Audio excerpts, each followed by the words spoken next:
నమస్తే, welcome to Bahujan times news. నేను తరంగిణి. ముందుగా బులెటిన్లో హెడ్లైన్స్ చూద్దాం.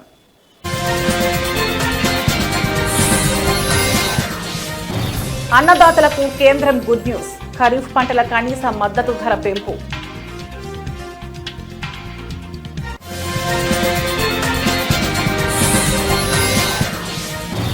కేసీఆర్తో మరోసారి భేటీ అయిన హరీష్ రావు. పీసీ ఘోష్ కమిషన్ నోటీసులపై చర్చించిన నేతలు.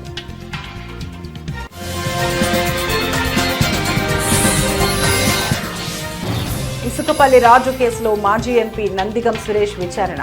సురేష్ను పోలీస్ కస్టడీకి ఇచ్చిన మంగళగిరి కోర్టు.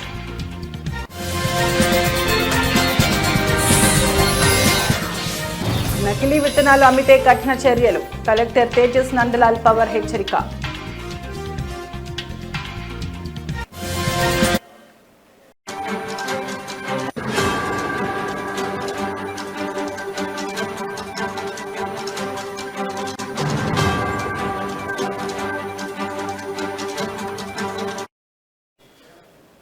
బ్రేకింగ్ న్యూస్ చూస్తున్నాం. కేంద్ర కేబినెట్ నేడు ప్రధాని నరేంద్ర మోడీ అధ్యక్షతన జరిగిన సమావేశంలో పలు కీలక నిర్ణయాలు తీసుకుంది.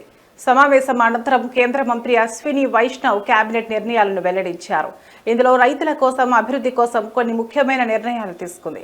2025-26 ఖరీఫ్ సీజన్లో 14 రకాల పంటలకు కనీస మద్దతు ధర పెంచుతూ నిర్ణయం తీసుకుంది. ఈ ఎంఎస్పీ కోసం 2,70,000 కోట్లు కేంద్రం కేటాయించినట్లు పేర్కొన్నారు. ఈ నిర్ణయంతో రైతులు పండించిన పంటలకు మంచి ధర వస్తుందని, వారి ఆదాయం పెరుగుతుందని ప్రభుత్వం చెబుతోంది. రైతు సంక్షేమం కోసం ఇంట్రెస్ట్ సబ్వెన్షన్ స్కీమ్ను కూడా ఆమోదించారు.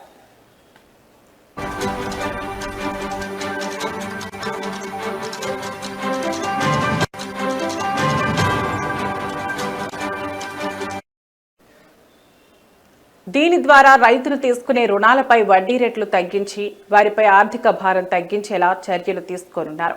అలాగే ముఖ్యమైన 3 మార్గాలలో 4 లేన్ల రహదారుల నిర్మాణానికి కూడా కేబినెట్ ఆమోదం తెలిపింది.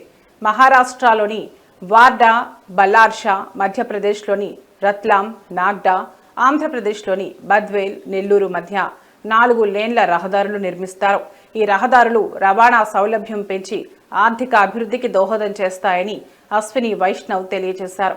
ఈ నిర్ణయాలు రైతులకు, సామాన్య ప్రజలకు ప్రయోజనం చేకూరుస్తాయని కేంద్రం భావిస్తోంది.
Breaking news. బీఆర్ఎస్ అధినేత కేసీఆర్తో ఆ పార్టీ ఎమ్మెల్యే, మాజీ మంత్రి హరీష్ రావు మరోసారి సమావేశమయ్యారు.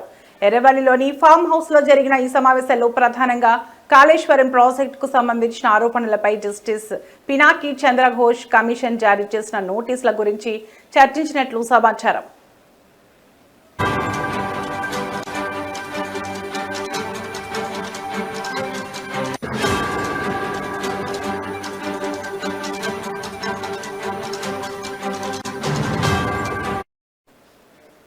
కాళేశ్వరం ప్రాజెక్టులో అవకతవకలు జరిగాయన్న ఆరోపణలపై విచారణ జరుపుతున్న జస్టిస్ పీసీ ఘోష్ కమిషన్ ఈ నెల 20న కేసీఆర్, హరీష్ రావులతో పాటు బీజేపీ ఎంపీ ఈటెల రాజేందర్ కు కూడా నోటీసులు పంపింది. 15 రోజుల్లోగా కమిషన్ ముందు హాజరు కావాలని ఆ నోటీసులో ఆదేశించింది. ఈ నేపథ్యంలో మే 22న హరీష్ రావు కేసీఆర్ తో సుమారు 3.5 గంటల పాటు చర్చలు జరిపారు. ఈ ఈ నోటీసుల వల్ల తలెత్తే రాజకీయ చట్టపరమైన పరిణామాలపై వారు కూలంకషంగా చర్చించినట్లు తెలుస్తోంది. కమిషన్ ముందు హాజరు కావాలా లేక చట్టపరమైన చర్యలు తీసుకోవాలా అనే అంశంపై వారు సమాలోచనలు జరిపినట్లు బీఆర్ఎస్ వర్గాలు తెలిపాయి.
బ్రేకింగ్ న్యూస్ చూస్తున్నాం. టీడీపీ కార్యకర్త ఇసుకపల్లి రాజుకు సంబంధించిన కేసులో కీలక పరిణామం చోటు చేసుకుంది.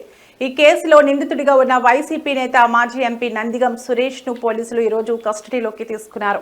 మంగళగిరి కోర్టు జారీ చేసిన ఆదేశాల ప్రకారం తుళ్లూరు పోలీసులు ఆయనను 3 రోజుల పాటు తమ కస్టడీలో ఉంచుకొని విచారించనున్నారు.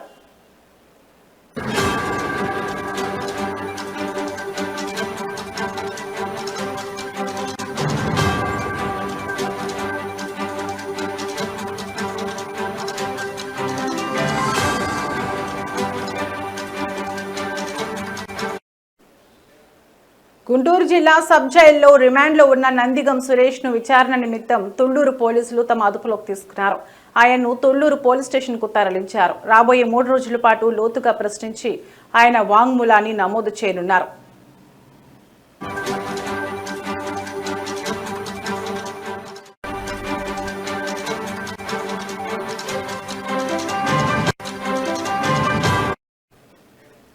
నందిగం సురేష్ ను మే 18వ తేదీ సాయంత్రం తుళ్లూరు పోలీసులు అరెస్ట్ చేసి మంగళగిరి కోర్టులో హాజరుపరిచారు. విచారణ అనంతరం న్యాయమూర్తి ఆయనకు జూన్ 2వ తేదీ వరకు రిమాండ్ విధించారు. దీంతో పోలీసులు ఆయన్ను గుంటూరు సబ్ జైలుకు తరలించారు. ఇదిలా ఉండగా గతంలో ఓ మహిళా హత్య కేసులో నందిగం సురేష్ 3 నెలల పాటు జైలు జీవితం గడిపారు. ఇటీవలే ఆయన ఆ కేసులో బెయిల్పై బయటకు వచ్చిన విషయం తెలిసిందే.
నిర్మల్ జిల్లా ముథోల్ మండలం బ్రాహ్మణగావ్ గ్రామంలో నూతనంగా నిర్మించిన గ్రామ పంచాయతీ భవనం ప్రారంభోత్సవం, పలు అభివృద్ధి పనుల శంకుస్థాపనల కార్యక్రమాల్లో మంత్రి పాల్గొన్నారు. అనంతరం జిల్లా కలెక్టర్ అభిలాష్ అభినవ్ మాట్లాడుతూ విలువైన అభివృద్ధి పనులు ప్రారంభించామని తెలిపారు. 3500 అర్హులైన నిరుపేదలకు విడతల వారీగా ఇళ్లు మంజూరు చేస్తామని తెలిపారు. ఈ కార్యక్రమంలో కాంగ్రెస్ పార్టీ నాయకులు, కార్యకర్తలు, అధికారులు, పోలీసులు పాల్గొన్నారు.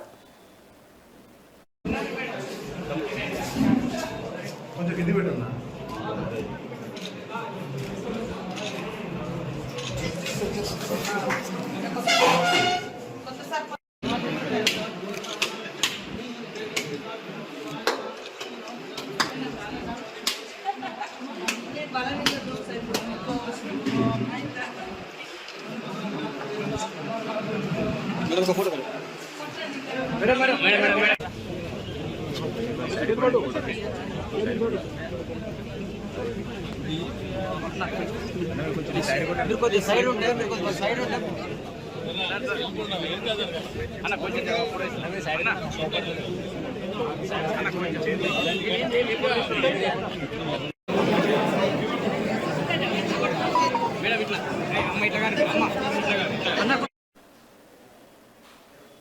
కర్నూలు జిల్లా హొళగుంద మండల పరిధిలో ముద్దటమాగి మార్లమడికి సర్పంచ్ దొడ్డ వెంకప్ప ఆధ్వర్యంలో ఇసుక రీచ్ గురించి గ్రామాల ప్రజల అభిప్రాయ సేకరణ సమావేశం నిర్వహించారు. ఈ కార్యక్రమంలో మైన్స్ డిప్యూటీ డైరెక్టర్ అధికారులు, ఆదోని సబ్ కలెక్టర్ మంత్రి మౌర్య భరద్వాజ్, మండల తహసీల్దార్ నిజాముద్దీన్ తదితరులు పాల్గొన్నారు. 21/1/2025 మైనింగ్ ప్లాన్ అప్రూవ్ చేయడం జరిగింది. దీని యొక్క ఈ 78,140 క్యూబిక్ మీటర్ల ఇసుక త్రవ్వటకు 21/1/2025 మైనింగ్ ప్లాన్ అప్రూవ్ చేయడం జరిగింది. పర్యావరణ అనుమతులు కొరకు ఎస్ఐ వారికి అప్లై చేయడం జరిగింది. వాళ్ళు 7/4/2025 78,140 క్యూబిక్ మీటర్ విస్తరణకు టీఓఆర్ జారీ చేయడం జరిగింది. As for TOR EA notification 2006 ప్రకారం ఒక సీజన్ లో 3 months base line data collection జరిగింది. ఈ బేస్ లైన్ డేటా కలెక్షన్ వచ్చి జనవరి 2020 కిలోమీటర్ రేడియస్ ఉన్నాయి కాకుండా చిన్న యంత్రాలతో తవ్వి టెప్పర్లో రోడ్ చేయడం జరుగుతుంది. యాజ్ పర్ నామ్స్ ప్రకారం నకిలీ విత్తనాలు అమ్మితే విత్తన డీలర్లు, దుకాణదారులపై కఠిన చర్యలు తప్పవని సూర్యాపేట కలెక్టర్ తేజస్ నందలాల్ పవర్ అన్నారు. బుధవారం అరవపల్లి మండల కేంద్రంలోని మన గ్రోమోర్ సెంటర్ ఎరువుల దుకాణాన్ని కలెక్టర్ ఆకస్మిక తనిఖీ చేశారు. ఈ సందర్భంగా ఆయన మాట్లాడుతూ నాణ్యమైన ఎరువులు, విత్తనాలు రైతులకు అందించాలని, రైతులకు వానాకాలం సీజన్కి సరిపడా ఎరువులు, విత్తనాలను అందుబాటులో ఉంచాలని వ్యవసాయ అధికారులకు సూచించారు. అలాగే రైతులు ఏ పత్తి విత్తనాలపై ఆసక్తి చూపిస్తున్నారనే విషయాన్ని ఆరా తీశారు. ఫీల్డ్ విజిట్స్ చేయడం జరిగింది. ప్రత్యేకంగా జిల్లాలో వరి కానీ, పత్తి కానీ, అదేవిధంగా ఫర్టిలైజర్ అవైలబిలిటీ చాలా ప్రత్యేకంగా చెక్ చేసి అది సఫిషియెంట్ క్వాంటిటీలో అవైలబుల్ ఉన్నది. ప్రత్యేకంగా మనకి ఆథరైజ్డ్ డీలర్స్ ద్వారా, అదేవిధంగా ఫర్టిలైజర్ డిస్ట్రిబ్యూటర్స్ ద్వారా ఈపాస్ మెషిన్ ద్వారానే ఫర్టిలైజర్స్ తీసుకోవాలని కోరుతూ ఉన్నాం. అదేవిధంగా కల్తీ విత్తనాలకి దూరంగా ఉంటూ ఎక్కడ కూడా స్పూరియస్ సీడ్స్ తీసుకోకుండా మనకి ఆథరైజ్డ్ డీలర్స్ నుంచి క్వాలిటీ సీడ్స్ తీసుకోవాలని ప్రత్యేకంగా రైతులు కోరుతూ ఉన్నాం. అదేవిధంగా జిల్లా వ్యాప్తంగా మండల వారీగా మనకి ఎన్ఫోర్స్మెంట్ కోసం మనం టాస్క్ ఫోర్స్ ఏర్పాటు చేసి ఒప్పంద అధ్యాపకుల కోసం జారీ చేసిన 110 జీవో అమలు చేయాలని రాష్ట్ర ఒప్పంద అధ్యాపకుల రాష్ట్ర అధ్యక్షులు, JAC chairman doctor K Arjunudu, association legal adviser doctor Ravi Ratna Prakash, doctor Subbaiah పేర్కొన్నారు. కాకినాడ జిల్లా జేఎన్టీయూలో ఒప్పంద అధ్యాపకుల సమస్యలపై వీసీ ప్రసాద్ను రాష్ట్ర ఒప్పంద అధ్యాపకుల జేఏసీ సభ్యులు కలిసి వినతిపత్రం అందజేశారు. తమ సమస్యలపై బీసీ సానుకూలంగా స్పందించారని, సమస్యలు పరిష్కరించే విధంగా చర్యలు తీసుకుంటారని బీసీ హామీ ఇచ్చారన్నారు. ఈ సందర్భంగా మాట్లాడుతూ ఒప్పంద అధ్యాపకులకు జీవో నెంబర్ 110 ప్రకారం ఇంక్రిమెంట్లు అమలు చేయాలని డిమాండ్ చేశారు.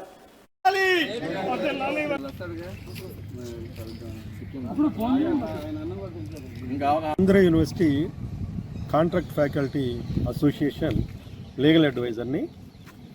అయితే లాస్ట్ 2 days నుంచి కాకినాడ జేఎన్టీయూ యూనివర్సిటీలో కాస్త ఆందోళనకరమైన వాతావరణం అలముకుందని విన్నాం.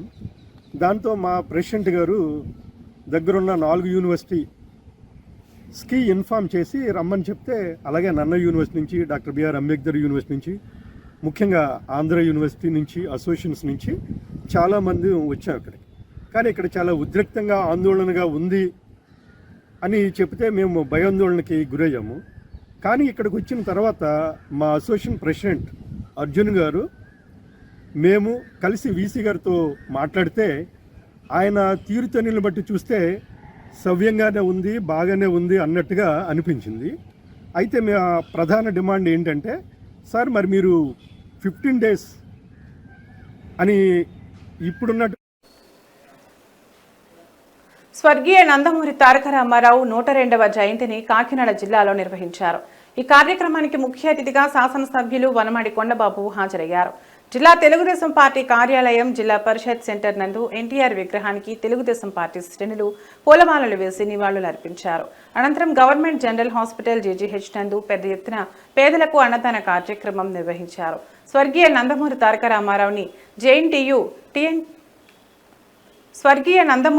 రామారావుని టీఎన్టీయూసీ జిల్లా అధ్యక్షులు గదుల సాయిబాబా, అగ్నికుల క్షత్రియ కార్పొరేషన్ డైరెక్టర్ పంతాడి రాజు, మాజీ కార్పొరేటర్ పలివల రవి, అనంతకుమార్ పేర్కొన్నారు. ఈ కార్యక్రమంలో చింతా పేర్రాజు, గుజ్జు లక్ష్మణరావు, బొబ్బిలి గోవిందు, టీడీపీ నాయకులు పాల్గొన్నారు.